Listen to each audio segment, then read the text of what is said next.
What's up, you guys? Lord Hazen here, back again with another video, and today we're going to be looking at the Samsung Galaxy Watch 5. Now, this watch has been out for the past 5-6 months now, so this is going to be a long-term review of the Galaxy Watch 5. The design is largely unchanged from 2021's Galaxy Watch 4. Albeit the Watch 5 doesn't have the rotating bezel that Samsung users have come to know and love. Now, you do get the Watch 5 in two configurations, either the 40mm or the 44mm versions of the Galaxy Watch 5. The difference between the two is that you get more screen size and more battery on the 44mm configuration of the Galaxy Watch 5. If you're following the news, Samsung did launch two versions of the Galaxy Watch 5, the Galaxy Watch 5 and the Galaxy Watch 5 Pro. The Pro version coming with a titanium build, being a more rugged version of the Galaxy Watch 5. Now, I'm happy to report that after using the watch for a couple of weeks now, close to a month, my Galaxy Watch 5 is still very much intact. I've got the silver version over here, and the paint is easier to chip or scratch. And that's not to say that I don't put this watch through its paces. I do abuse and use this watch to the maximum. I've got the white straps on my Galaxy Watch 5 and they do get dirty, but since they're silicone, they're also easy to wash off. I'd advise that you pick up a set of replacement straps, other colors to accessorize your watch with the outfits you wear, or if you just want a change of color to spice things up on your wrist. This was my first time with a Samsung watch, okay? I've been more of a smart band user. I've come from the Mi Band 5, the 6, the Mi Band 7. Let me know if you want to see a review of the Mi Band 7. Maybe even a side-to-side comparison with the Watch 5. Leave a comment down below. And I'm happy to report that the setup process of the Galaxy Watch 5 with your phone is pretty much straightforward.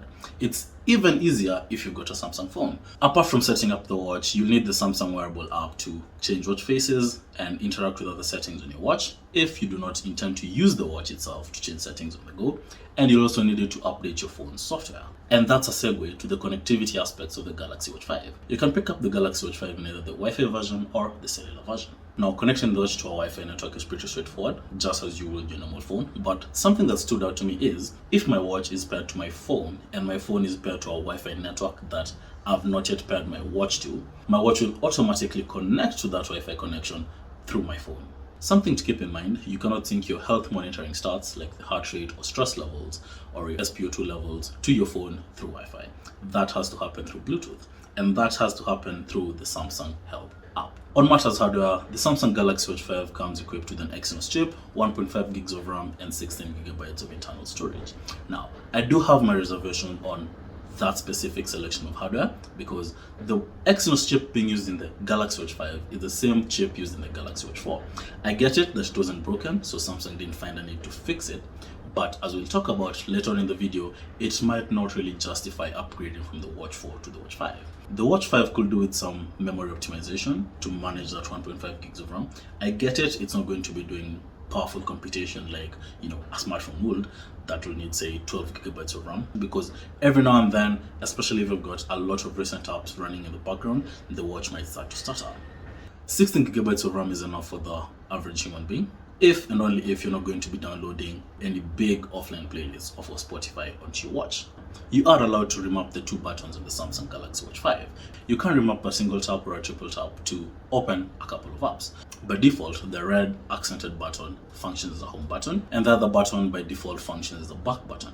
Here's the thing though, I wish that Samsung could, and they could totally do this in a future software update, I wish that they could give us the functionality to remap the buttons to carry out a function. For example, I'd like it if I could just double tap my home button to turn on water lock mode when I enter the shower or when I go swimming. Earlier on, I also mentioned that the rotating bezel from the Galaxy Watch 4 Classic is gone, and now it's replaced with a touch-sensitive bezel, which, contrary to popular opinion, I've grown to really love, and I use it a lot, especially if I'm scrolling through emails that are coming through my phone or text, or just apps, interacting with apps day in and day out. That said though, there are some bits of the hardware that fall short. Example, the screen temperature sensing feature. Now this is something that was in Samsung's marketing material. There is the hardware for it, but it just doesn't function. It could come into good use when you pair it with the SpO2 sensing features or the female cycle tracking features. We are still waiting for an update on that as Samsung promised. The speaker and microphone on the Galaxy Watch 5 are really good, but I should mention you cannot just play music from the Watch 5 directly out of the Watch 5's speaker. It just doesn't work. Could have been cool though. Could have been really cool, like one of those guys, with a boom box, but then it's You get the point. The speakers on the Watch 5 will only work for notifications and calls, and that's just about it. The software experience on the Galaxy Watch 5 is largely really good. The watch does run on One UI 4.5 and Wear OS version 3.5. Now, if you're a Samsung user, the Watch 5 will feel very familiar thanks to Samsung's One UI running on the watch. It's pretty similar, it's got a pretty similar feel, look to One UI on the phone. You're going to have no issues at all. There are hidden menus, hidden settings under normal settings that you're going to have to tinker around with to find what you want for the perfect fit. One thing I've noticed though, there is no option to search for settings and features on the Watch 5 unless you go into the Samsung wearable app. Since this watch is powered by Wear OS, you do have access to a ton of apps and watch faces you can download to your watch. I should mention that in some regions, the Watch 5 does come with Google Assistant pre-installed, but in my region, I had to manually install Google Assistant. And that brings me on to the not so good bits about the software.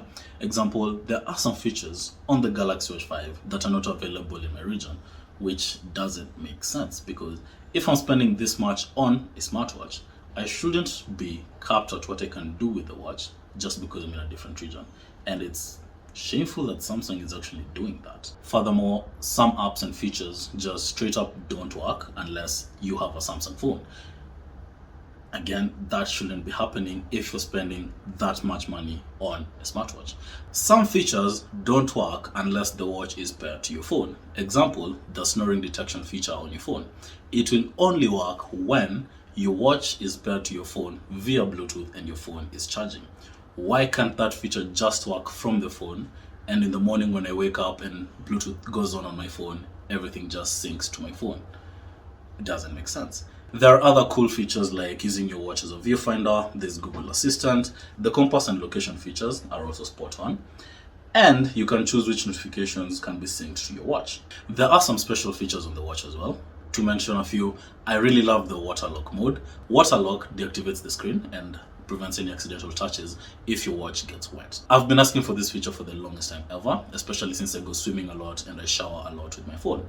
The other feature is theater mode, which is a quote-unquote do not disturb feature for your watch when you go to the theater. And it makes sense that it was removed in an update because I can no longer find it. You also get a feature to alert you when you leave your watch somewhere on your phone, but that doesn't work in reverse, so your watch cannot alert you when you leave your phone somewhere. Could be good if it worked both ways. While we're still on the topic of apps and software, a really stupid feature, rather app on the Samsung watch, is the hand washing app. Basically, where this app exists is when you're washing your hands, the watch detects that you're washing your hands, and it will turn a timer for 20 seconds for you to wash your hands. Tell me why this app triggers when I'm at the gym. It turns on, wash, like I'm at the gym doing bench presses, and it's telling me to wash my hands. Very detected. It doesn't make sense, man. If you're buying a Samsung Galaxy Watch 5, you're probably going to want to use it when you're working out. It's got a lot of predetermined workouts that can be auto-detected, some can be auto-detected, and the auto-detection feature is very accurate. Auto-pausing as well when you stop a workout, example, you're working and you stop, is also very accurate. And so far I have no accuracy issues or any issues with the Galaxy Watch 5 in terms of workout tracking. In fact, this is the first watch I've used that actually detects when I'm doing, say, bench presses or leg presses, and automatically gives me the amount of reps to do and the amount of sets to do, and gives me rest periods in between those sets.